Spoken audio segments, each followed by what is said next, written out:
most of the Filipino nation, as we would understand it, would be poor. They are predominantly fishing communities and predominantly Catholic. It is a fascinating culture. The people are so hospitable, even though they're giving out of their need so often.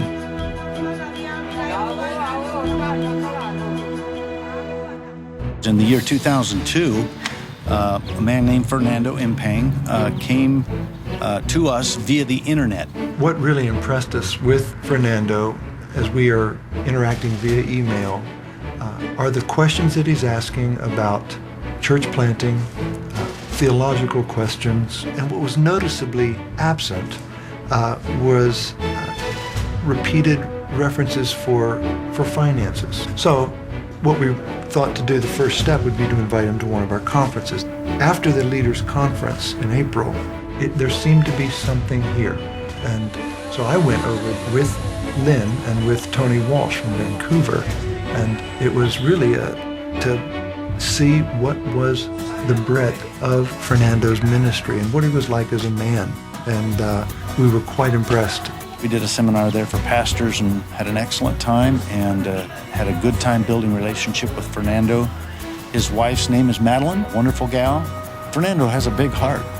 He wants to help people. He began to serve a tribe of people called the Bajau. They are, in many ways, a nomadic Muslim tribe that are scattered throughout many of the islands in the Philippines. And very poor, a young man by the name of Jalan. Jalan works with Fernando. And when he visited the Bajau and saw the poverty, saw the children, it broke his heart. So Fernando has assisted Jalan and has helped in that community. This is how Fernando gets churches started. He will go into a village and he will have bags of rice and he will go and draw the entire village together. But he doesn't preach, he just takes his guitar and he sings a couple of songs, brings them all together. And then he'll have someone share a testimony, which is what he had me do, of what the gospel is. Short and sweet, and then distribute the food. Then eventually it comes to the place where he gives them a New Testament, he gives them a Bible in their language, and then begins to preach more, to where eventually God, under the inspiration of the Holy Spirit, using His Word and the gospel going forth, people are converted, and a church is born. We had learned a lot about the Filipino culture and about how they are very reluctant to communicate affection between husband and wife, at least publicly. And as we began to talk with Fernando and Madeline, we began to uncover things with them that a lot of us have faced, and that is the tension between ministry, marriage, ministry, home, ministry demands, time demands, and it had begun to really wear upon their home and upon their marriage. And to their credit, Fernando invited our input, acknowledged his wrong, acknowledged his priorities being skewed.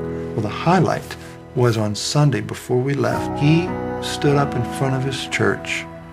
He began to confess his sin of neglect towards his wife, his not taking a day off, his putting ministry over marriage. And he told the church after, I think, 25, 26 years of marriage, something like that, this is the first time in their marriage he had ever honored and esteemed his wife publicly. Well, you can imagine the emotion and the effect that had on Madeline.